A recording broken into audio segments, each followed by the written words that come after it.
All right, we're live. P217. Pretty exciting day. Third Mean Girls Day, everybody. What day is it? It's October the 3rd. No one's wearing pink.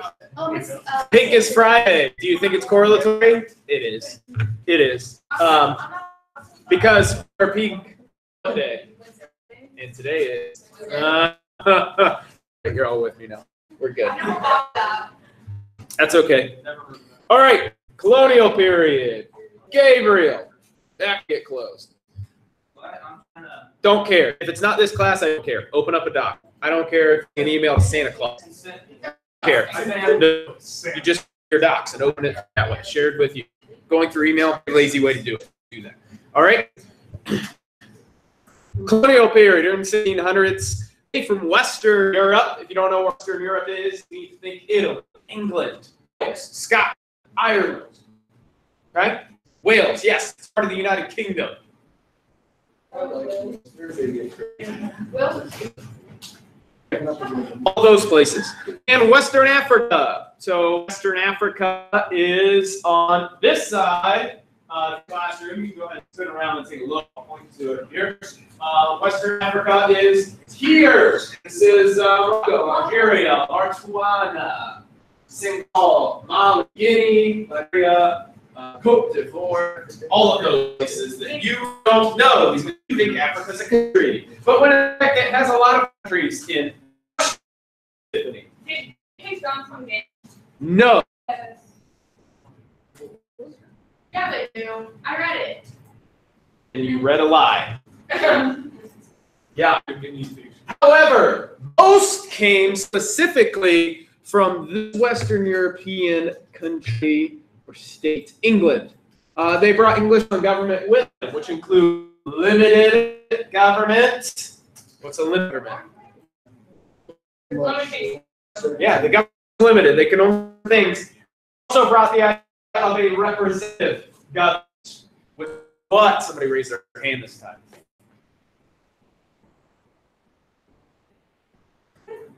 Brad, thanks for volunteering. I appreciate it. What's a representative government?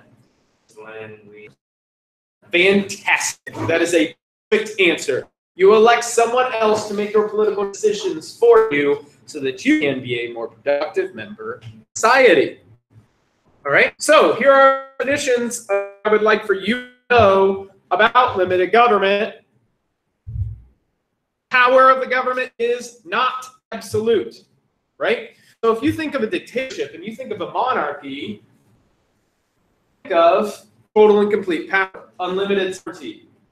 But when it comes to representative governments and limited governments in particular, that term literally means that the government cannot do whatever they want, that they do not have absolute power. The government can't make a law establishing any religion as the religion of the United States. Our government cannot tell you whether or not you are able to allow soldier home during times of peace. That's the Third Amendment, right? The government cannot tell you that your case can't go to trial. You always get a trial, right? Whether you are a worthless person with very little to society, or whether you are the best person that could have possibly existed. Don't tell me the obvious. Put your hand down. All right? Don't do it. You're interrupting and you're wasting time now. Don't do that, okay? It doesn't matter, right? Criminals get as many rights as innocent people, all right? And I'm going to say something that's controversial, but it's true.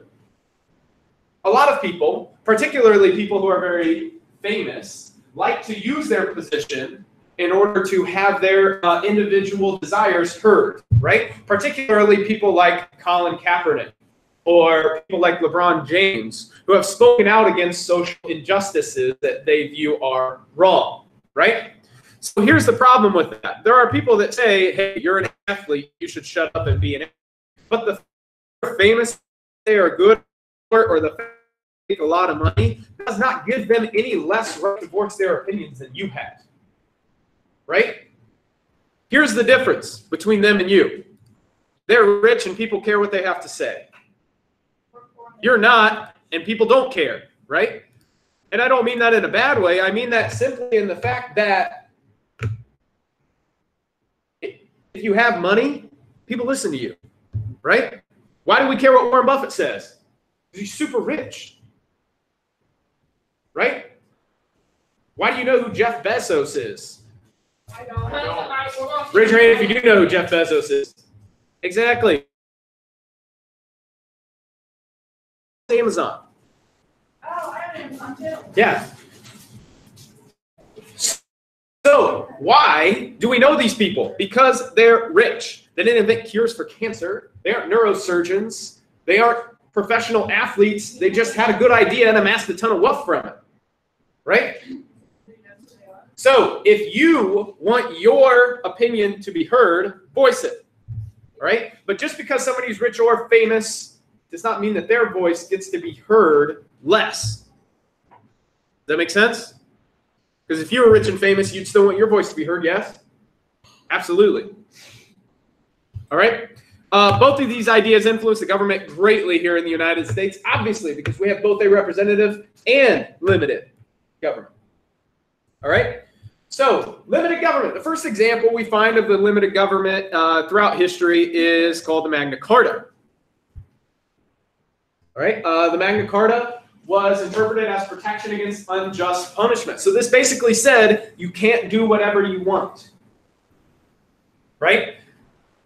So if I say the government sucks, the government can't come and sentence me to death. That would be unjust. Right?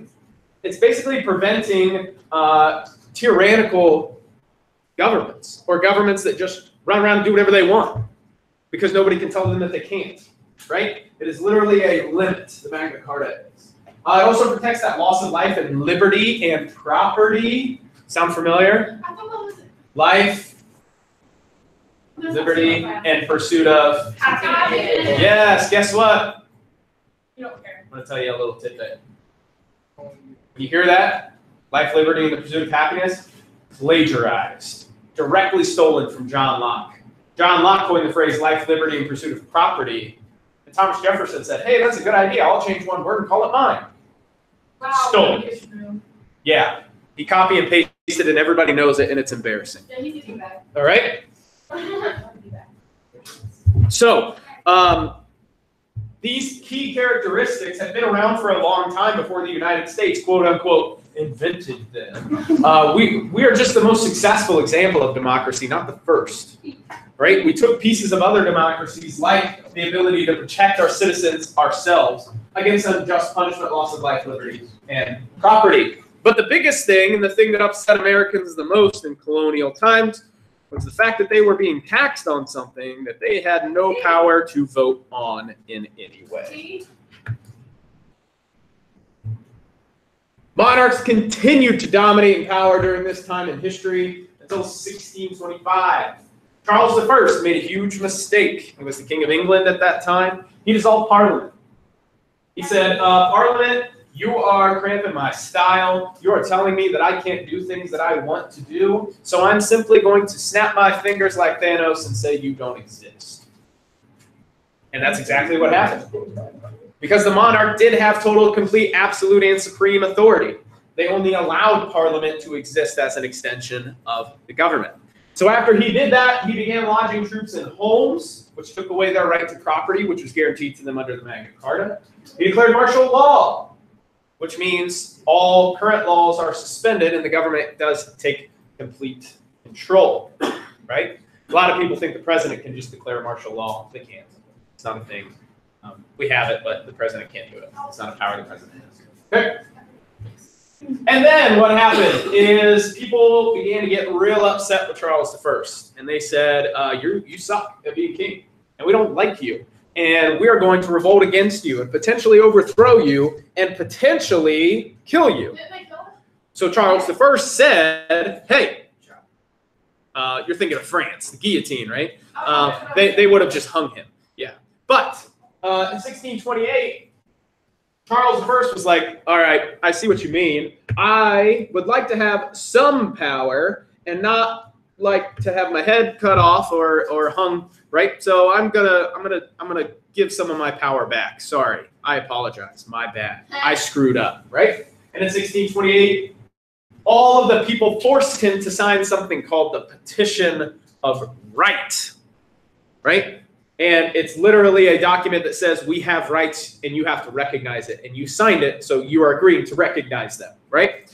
Limited his power. He couldn't do whatever he wanted anymore. Certain things, certain powers were taken away from the monarchy for the very first time. And it prohibited his ability to collect taxes without Parliament's approval, right? So it literally took the executive branch's power, in this case, away, the taxation power away, put it with a legislative branch or an elected branch of government, right? So why am I telling you about this in 2018? Here's why. Do we or do we not have a legislative branch that holds the power of taxation over the executive branch? Do we have an executive branch that is forced to recognize the powers of our citizens? Yeah. Do we or do we not have the right to life, liberty, pursuit of property, or happiness as protected to us by the United States Constitution? Absolutely. Did the United States do something innovative when it paired everything together? I don't think so. Everything that we did had already existed. We didn't do anything incredible. We stole pieces of other things, right? And we pieced together our Frankenstein-like government that has actually turned out to be a beautiful thing, the longest-lasting longest-lasting democracy in the world, with the oldest constitution in the world, right? And your American history teacher told you the United States is a relatively young country. Right? They're not wrong. We're more closer to like early 20s than we are young. But we do have the oldest constitution in the world, and we are the oldest democracy in the world. So it says a lot, right? So, oh my goodness, what happened up there? Yeah, it's magic. It's not really magic. It's just a video. Everybody calm down. I gotta turn the sound on. British library. Yeah, do they talk British? I love British. It's English. British is. I know, I'm just saying like. I don't know what they like to say. It reminds me of SpongeBob.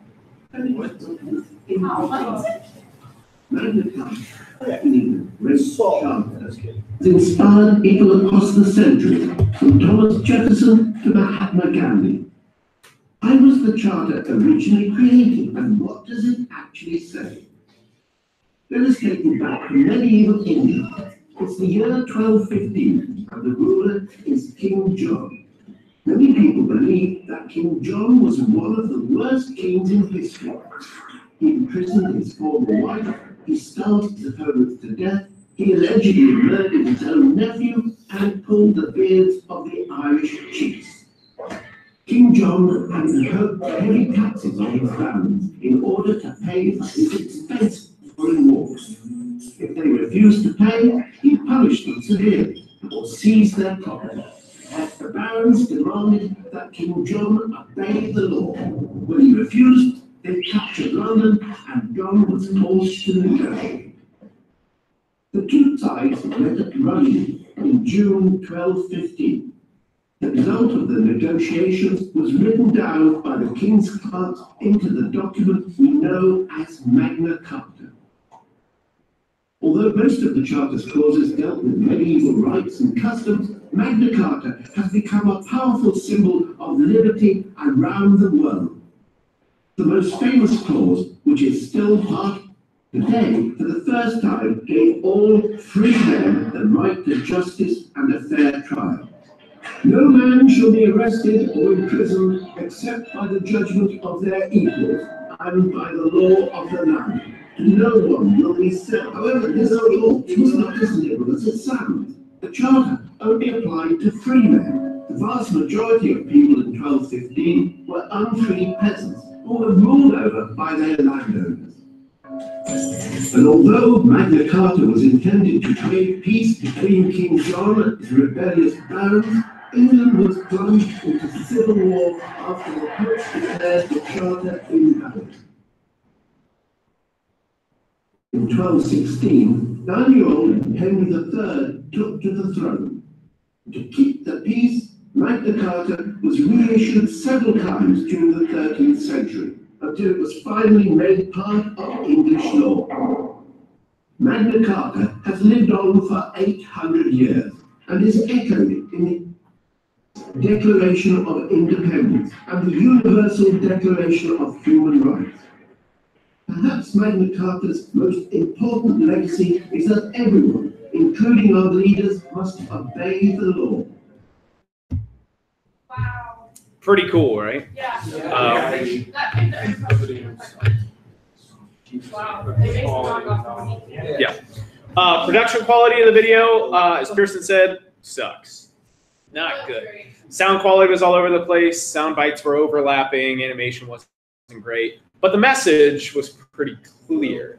From the 1200s onward, people have wanted rights. Long, long time, right? About 800 years. It's been there. Okay? So, pretty cool. Next thing we're going to talk about is something you definitely have heard of before, whether you know it or not, and is probably one of the most influential things about American government that exists. All right? It's called the English Bill of Rights, but we're going to start a little bit before that. In 1688, Parliament removed the king and replaced him with William II and Mary II. This became known as the Glorious Revolution. So again, why am I standing up here in the front of the room telling you about something that happened before the United States was even a country? Because it's something called the Glorious Revolution, right? I could care less about history. Government has absolutely nothing to do with history. But history allows us to understand why the government functions like it does, right? So if you have a baseline understanding of various pieces of history, it allows you to study government, all right? So this is history, yeah. But you have to understand this history so I can actually teach you about government in general, okay? This became known as the Glorious Revolution. Why was it called the Glorious Revolution? It's very simple, very easy answer. It was glorious, but it was glorious in one particular respect. Power was passed peacefully. Meaning, the king that they ousted wasn't sentenced to death or exile. He just said, all right, I'll leave. And William and Mary stepped in and said, hey, we're the new rulers. Nobody died. There was no civil war. Not a single death occurred. Not one. So let me ask you a question. Again, why am I talking about this? How many times have we switched presidents? 44. 44 times. And how many times has there been a war based on the switching of power, changing of power from president to president? 0. None ever. The way our power is passed through the executive branch and the way our democracy works is we pass power peacefully based on who is elected to individual offices. And we model that on the Glorious Revolution. Another thing that Parliament did that we sort of stole was something called the English Bill of Rights. I've heard of the Bill of Rights before. Our Bill of Rights is based directly on these 5 things that were a part of the English Bill of Rights. They set clear limits and had these major 5 points. Number 1, monarchs do not have absolute authority. One of the major principles in our government is that the government can't just do whatever they want. They need permission from the citizens to do anything. Number 2, monarchs must have consent to suspend laws, levy taxes, or maintain an army, right? So you can't just declare martial law. You have to have permission from Congress, the elected branch. You can't just say, hey, here's some taxes. You have to elect people who represent your political power, and then they vote on your taxes. So indirectly, you vote on your own taxes. And whose job is it to maintain an army? Again, not the president's. The president has very few powers. It is Congress, again, whose job it is to maintain a well-regulated militia. Number 3, a monarch cannot interfere in parliamentary elections. So is the president allowed to interfere in our congressional elections? They can say, I support this person, right? But they can't directly reach their hand in the ballot box, remove a bunch of votes from somebody they don't like, and say, hey, they won, and I didn't do anything, right? They have to back off. So we also have this principle in that our president can't interfere with other elections. People have the right to petition the government, which means we could say, hey, government, you're doing something crappy, and we hate it. And we want to change it to this, right? Nothing makes me more upset than a protest without a purpose, right? Just doesn't make any sense, all right? I love a protest, all right? Any protest is a good protest because that means you're utilizing your First Amendment right to protest the government against something you feel is unjust. However, as with any problem in your life, you should offer a solution to the problem, right? For example, none of you want to come to school every day, right? School's just something that gets in the way of your social life. But if all of a sudden we said you don't have to come to school anymore, you wouldn't come to school for like what, maybe 5-6 days, and then all of a sudden you would probably start trickling back in because you would realize you don't have the tools you need to be successful in adulthood. That's why you're here. That's why you're legally obligated to be here until you're 18 years old or 16 with parental permission, right? Plus, this is a good way to socialize, right? What sort of freedoms do you have that would allow you to sort of do whatever you wanted anyways? You may have a car, you may have a driver's license, you may have insurance, that's great, but I doubt any of those things are in your name. So technically, you usually don't have anything, right? And any of those things can be taken away from you at any given time, right? So, probably wouldn't happen, right? It's like one of those dreams. Like, I wish parents didn't exist because then we could do whatever we wanted, and then that would take all of 6 hours for you to realize, oh my God, where are my parents, right? That's exactly what happened. All right, fair and speedy trial as well. So the United States has one of the fastest legal systems in the world. About 3 years is the resolution period from start to finish. Other countries, for example, South Africa, averages about 11 years. It's not an amendment. But wait, like if you're It on is. death row, it could take like 23 and a half years, yes. so you wait 3 years and then they kill you. 23 and a half years. 23. That is how long it takes to completely exhaust all appeals trials, Well, at that point, I just shoot. which I'm fine with. I'm good. I'm fine with that. I don't ever want to kill an innocent person, so Why would have it they take as long as just kill possible. them? Why would they just like not kill them on the spot? Like, here, just you pop out, you're dead. Because the United States has sentenced hundreds of people to death that were innocent. And then after they die, then they And that number would increase significantly if we started acting like a fascist Nazi Germany when we executed people who committed crimes or didn't commit crimes based on factual evidence or forensic science. Does that make sense? Doesn't matter. All right.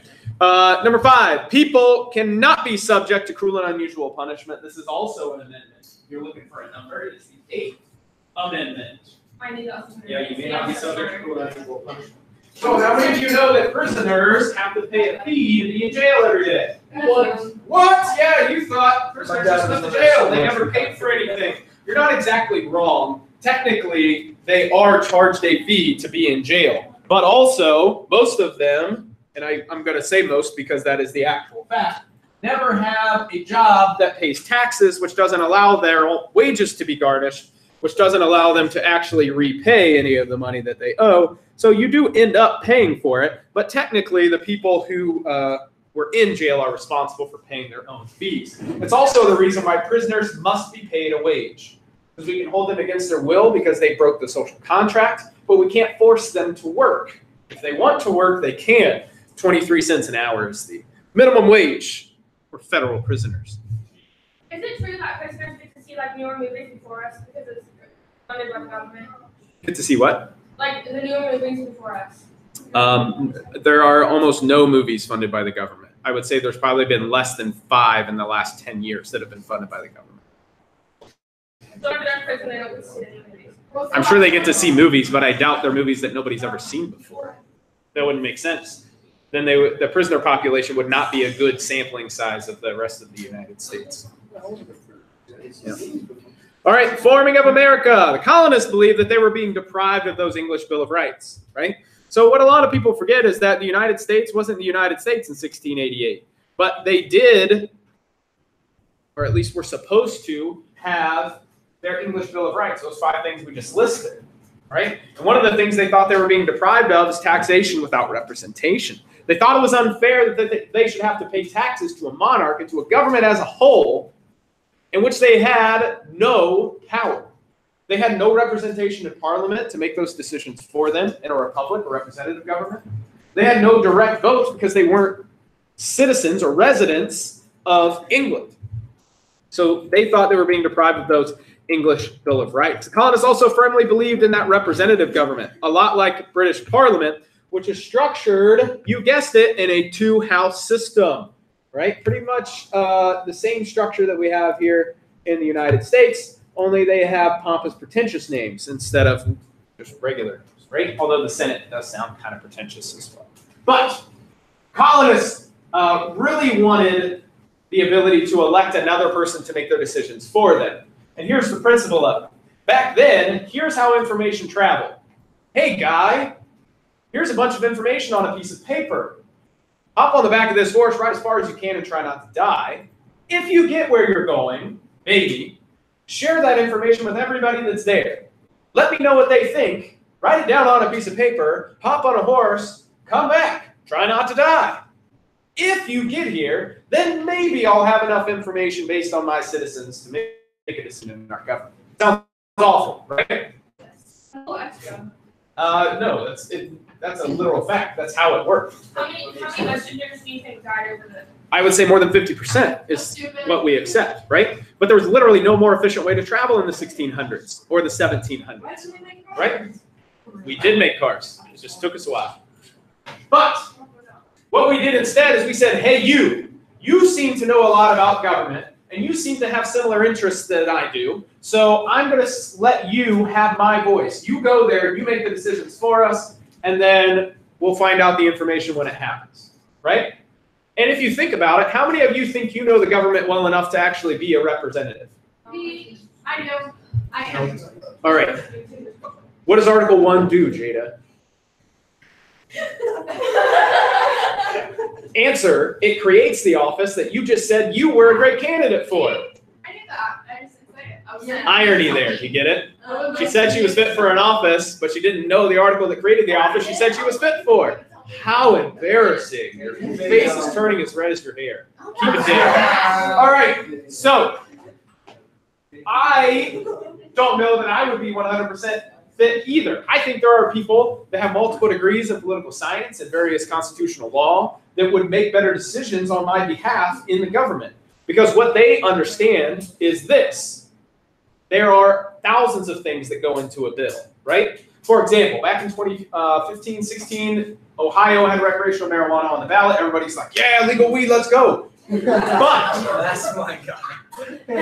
But all the members of Congress said, hey, there's also a clause in here that creates a constitutional monopoly that disallows any citizen to get into the weed business that they want. You can't make stuff, you can't grow stuff, you can't sell stuff, you can't regulate stuff, you can't hire people to do it for you. You can't be employees of the people that are going to do it. And you're not allowed to make $1 off of it. So basically all it would do was redouble down on the illegal marijuana industry because all the people who would want to get involved in it now feel totally hopeless, and we would still have a black market marijuana industry. So what happened? They got that information out there, and all the citizens said, oh, hey, we didn't know about that. Of course you didn't, because there are experts. That's why politicians exist, because they literally understand the ins and outs of lawmaking and constitutional bill writing, right? And citizens always say politicians suck. Maybe, but they're better than you. And be honest about it, right? They do, right? South Park said it best. Anybody remember the PETA episode where they watched South Park? Basically, PETA came into South Park and said, you have to change your mascot. You can't have a cow as your mascot. How degrading. So they had an election. They had a big vote, and they had to decide what their new mascot was going to be. Their two choices were a big turd or a giant douche. Yep. And they used literal representations of both things. One was literally a pile of crap. One was literally a giant douche. But basically what they were alluding to was the fact that that's what all elections are. You have to choose between one person who you think's a pile of crap and the other person who you think's a giant douche. Which one sucks less is pretty much what you're deciding. But understand this, they're both better than you when it comes to understanding politics, right? That's why we vote for people, right? That's why voting for ordinary citizens is a weird thing in our government, because ordinary citizens aren't constitutional lawyers who understand how to write bills and the ins and outs, right? Makes sense. It is what it is, right? So in the United States, we came up with this revolutionary two-party system that existed for 300 years before we did. House of Lords is a lot like our Senate. They were made up of very noble people, noble sons of noble men, and those people served for life. And when they died, they could pass their seat down to their son. We did change that, at least. House of Commons were elected representatives based on population. You had to run for your office, you had to receive votes, and that was it. Tiffany. Why is Meghan Markle like a Duchess instead of like a queen? You cannot be, okay, so men cannot be kings to their queens. Yeah. So for example, Prince Philip, who is the wife of Queen Elizabeth. He cannot be a king. However, when Queen Elizabeth passes or relieves herself of power and she passes it to her son, his wife will be a queen, but she can never rule. She can have no authority in any way, just like Prince Philip can, right? So she's a duchess because of two things. Number one, she's not a citizen to the royal crown, even though she had to swear allegiance in order to get married, right? The other thing is she's not in line to become the monarchy ever. If everybody in the world dies and she's the last person there, that is the only way that she could appoint herself the head of the monarchy. She's in no way, in any way, shape, or form, in any power over anything part of that. So when the queen who's the queen now dies, who's going to be the queen? You mean the ruler, the monarch? Yeah. It would be her firstborn son, Edward? No, that was the queen's uncle, Prince Edward. Oh. Charles, that's his name. Charles would become king. He's already said, though, that he would pass that power down. He would not accept that. He would abdicate and give the power to his son, his oldest son, the bald one with the kids and stuff. Yeah. Whatever his name is. All right, Prince something. Prince something. No, Harry's the one with hair. The better looking one. I don't know. The one without hair, the one that's going bald. Not very attractive in my opinion. Right? All right. Last couple things we're going to talk about here. First, John Locke rears his ugly head again. I told you we weren't done with him, and we won't be forever. He's continually somebody we talk about all the time because we base a lot of our principles on his Enlightenment ideas and his philosophies. John Locke wrote something called two treatises, not two treaties, two treatises, which outlined his political ideas. And he basically said the government should not have complete power over its people. Government should not decide whether people are guilty or not. It should be done by their peers. It should be done by people who are their equals, as you heard in the Magna Carta video. Some of his ideas also included that at birth, you have certain rights that can't be taken away from you. All right? That you're free and equal and independent with the rights to life, liberty, and property. Right? Funny thing about this, and this is the social contract theory, the funny thing about this, which isn't funny at all, is that he actually only meant white men were created equal. And that white men were independent with the rights to life and liberty and property. Yeah, by today's standards, it would be very racist. It would be an incredibly racist thing. Because women didn't matter, and any group that wasn't white didn't matter. Right? Total and complete and utter disrespect for hundreds of years. Yeah, that happened. Right? Now, John Locke's ideas, what were his principles? I don't know. Did John Locke support slavery? We don't really know. We just know that he theorized and has a lot of good political philosophy when it comes to government. But we do know that we used his philosophy pretty predominantly when designing our government, and our government allowed slavery to exist well into the 19th century. Right? Huge problem. Huge issue. So while today this principle should mean that you have these rights and these abilities from birth, it's still not the case, right? Depending on what you look like can change interactions with anybody that you have for the rest of your life, right? It changes everything. For example, if you are having a conversation with somebody that you don't know, you're going to be less trustworthy. You're going to be less willing to share individual information, right? And whether or not that person looks a certain way or is a certain gender or wears certain clothing is going to dictate whether or not you tell them anything at all, or whether you walk on the other side of the street, right? Don't act like you don't do it. You have to recognize culture. You have to recognize what you're doing, right? It's a thing. It happens, right? And as long as you understand that what you're doing is what it is, okay. All right? But just understand it's still different to this day. All right? Last thing down here at the bottom, Declaration of Independence, the Constitution, and the ideas from the French Revolution all reflected John Locke's philosophy on politics. John Locke is a Frenchman. He is from France. He's the one that advocated for the French Revolution. Fun story about the French Revolution. The French gave a lot of money to the colonists during the American War for Independence. Right? It was awesome. And then France had their own civil war in which they tried to overthrow their government. And the newly formed United States gave them nothing. What? We're going to learn about it when we listen to a song from the musical Hamilton. Oh, lovely. Which is pretty good. All right. Declaration of Independence, Constitution, French Revolution, all reflected John Locke's philosophy. Before you start packing up, does anybody have any questions? Awesome. Thank you so much. Remember, you'll have a question first thing tomorrow, and we'll pick up right here.